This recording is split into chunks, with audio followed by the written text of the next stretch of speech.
வணக்கங்க. இன்றைக்கி நம்ம உடச்சி ஊற்றின முட்டை குருமா எப்படி பண்ணுறதுன்னு பார்க்கலாம். இதே வீடியோவை இங்கிலீஷில் பார்க்கணுன்னா மேலே இருக்க இந்த லிங்கை கிளிக் பண்ணுங்கள். ஒரு பெரிய கடாயில் ஒரு 2 டீஸ்பூன் அளவுக்கு எண்ணெய் ஊற்றிக்கோங்க. எண்ணெய் சூடானதும் வெட்டி வச்சுருக்க 4 பெரிய வெங்காயத்தை சேர்த்துக்கோங்க.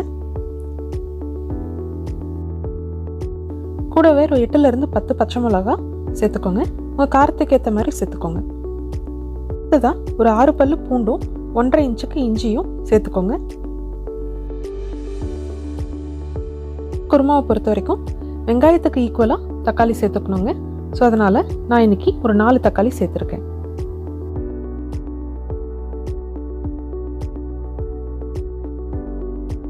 ஒரு 2 நிமிஷத்துக்கு வதக்கிக்கோங்க. அதுக்கப்புறமா 1 ஸ்பூன் அளவுக்கு உப்பு சேர்த்துக்கோங்க. உப்பு சேர்க்கும்போது வெங்காயமும் தக்காளியும் சீக்கிரமாக வதங்கிடும், அதனால தான்.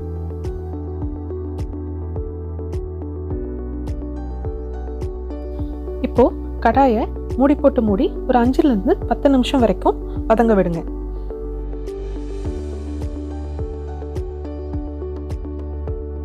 இப்போ பாருங்க, வெங்காயமும் தக்காளியும் நல்லா மசிஞ்சு வெந்த மாதிரி வந்திருக்கு.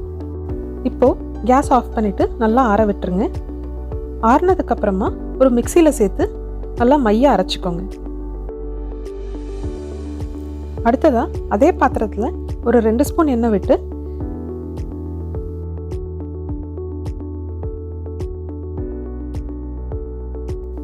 ஒரு டீஸ்பூன் அளவுக்கு கரம் மசாலா தூள் போட்டுக்கோங்க.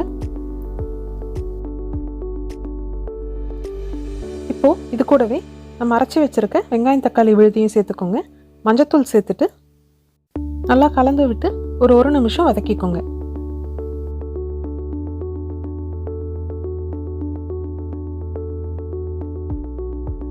இப்போது தேவையான அளவுக்கு உப்பு சேர்த்துக்கோங்க.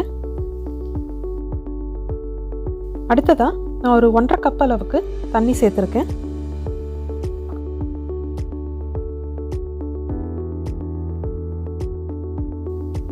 நல்லா கலந்து விட்டுட்டு மூடி போட்டு ஒரு 5லேருந்து 10 நிமிஷம் மிதமான தீயில வேக விடுங்க. தண்ணியாக இருந்த குருமா இப்போ கொஞ்சம் கெட்டியாக இருக்குங்க. இந்த சமயத்தில் நம்ம முட்டையை உடைச்சி ஊற்றிக்கலாம். நான் இன்னைக்கு 6 முட்டை எடுத்திருக்கேங்க.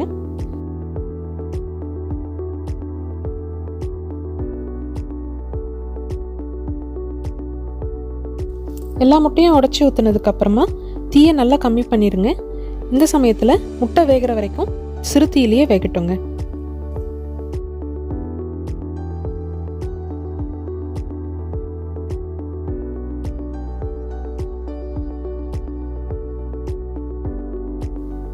கொஞ்சமாக கருவேப்பிலை கொத்தமல்லி சேர்த்துக்கோங்க. சேர்த்து விட்டுட்டு மெதுவாக கலந்து விடுங்க, முட்டையை உடைச்சிடாம.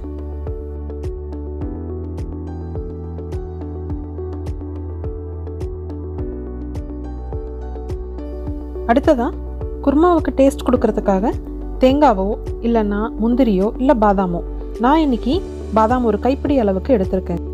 கொஞ்சமாக தண்ணி சேர்த்து நல்லா பேஸ்ட் மாதிரி அரைச்சி வச்சுக்கோங்க. அதை தான் இன்னைக்கு சேர்த்துருக்கேன். உங்களுக்கு வேணும்னா நீங்கள் தேங்காய் வேணாலும் சேர்த்துக்கலாங்க.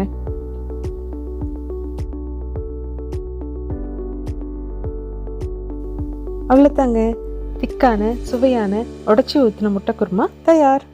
இதை இட்லி, தோசை இல்லைன்னா சப்பாத்தி எது கூட வேணாலும் வச்சு சாப்பிடலாங்க.